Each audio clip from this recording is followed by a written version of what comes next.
Hello, my good friends.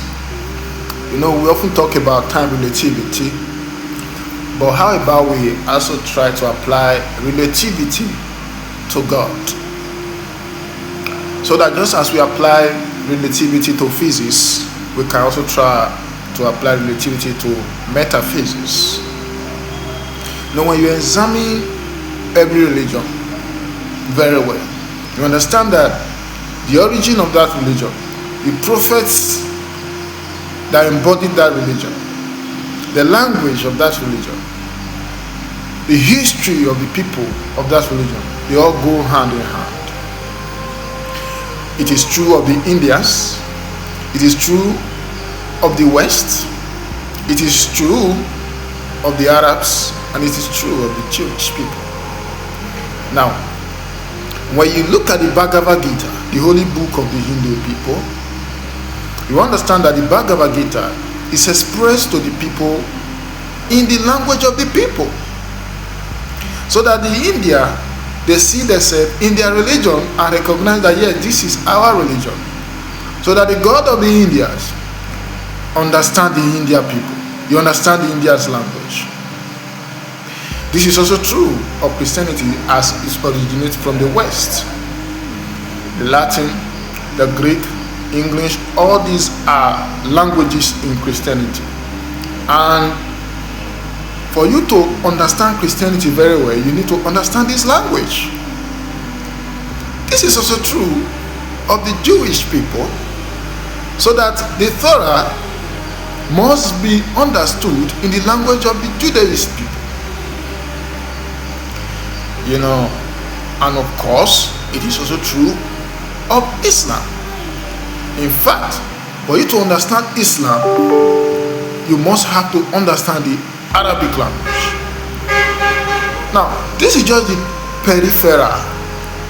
How about we take a step further? If you examine these books, not just the language now, if you go deep inside the books, you understand that it seems that each God does not actually have the necessary and complete knowledge of the universe. So when you study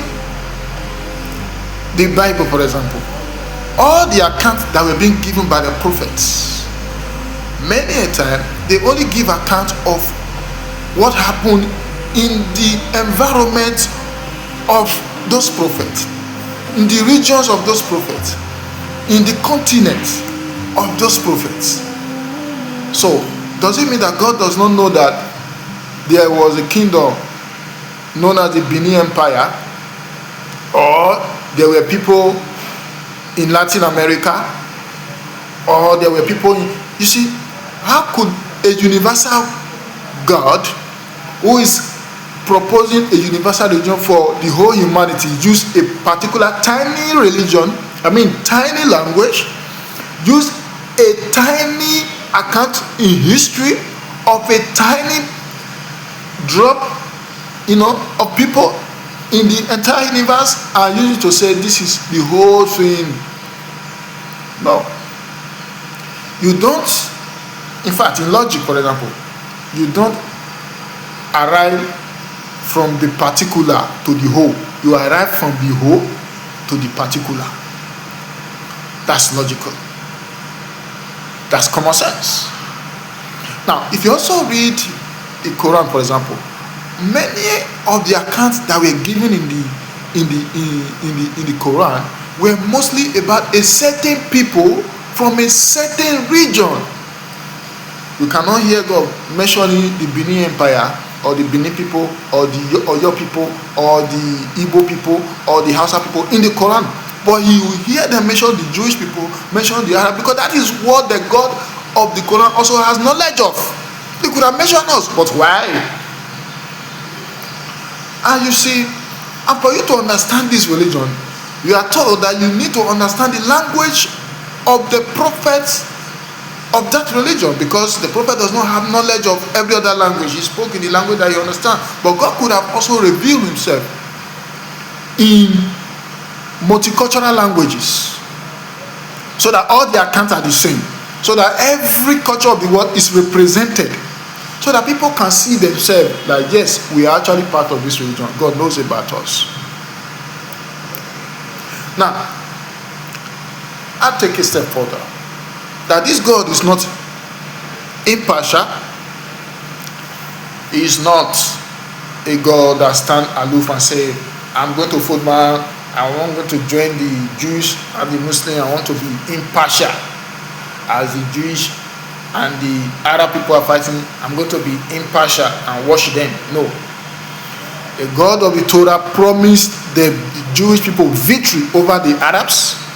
The Quran also promised the Muslim, the Arab people victory over the Jewish people, which means God is relative. And then the Hindu people, the Hindu God, has nothing to do or has nothing to say about the fight between the Jewish and the whatever other neighboring communities. Why? Because their God did not have knowledge of those people. How do you think that you can understand the religion of these people more than these people when this religion carry their culture, their mode of dressing, their food, their everything? For example, dates is something that has become a religious food in Islam. They will tell you the prophet ate that, the prophet ate this. Date is alien. If I go to my culture, for example, I give them dates, a fruit, we call it debino. They don't know it. They don't know it.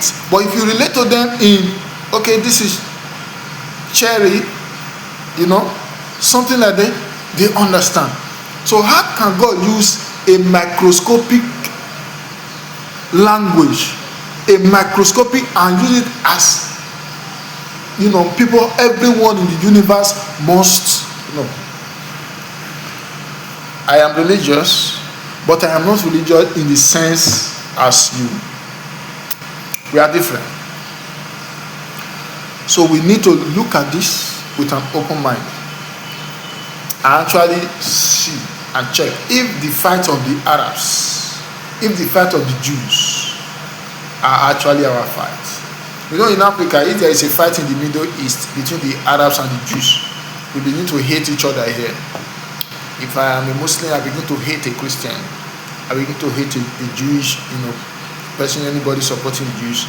If I'm a Jew or if I'm a Christian, I begin to hate the Muslim. I begin to see that's what happened. So the Africa themselves, God did not speak to them in the language that they understand, in their own language or in their own culture. But they only have a choice, and that choice is that they need to choose the war that they are willing to die in. It's either you die in the Jewish war or you die in the Arab war. You spend your entire life defending a fight that you know nothing about, that has never affected you since you spend your entire life defending and fighting for it. What a pity.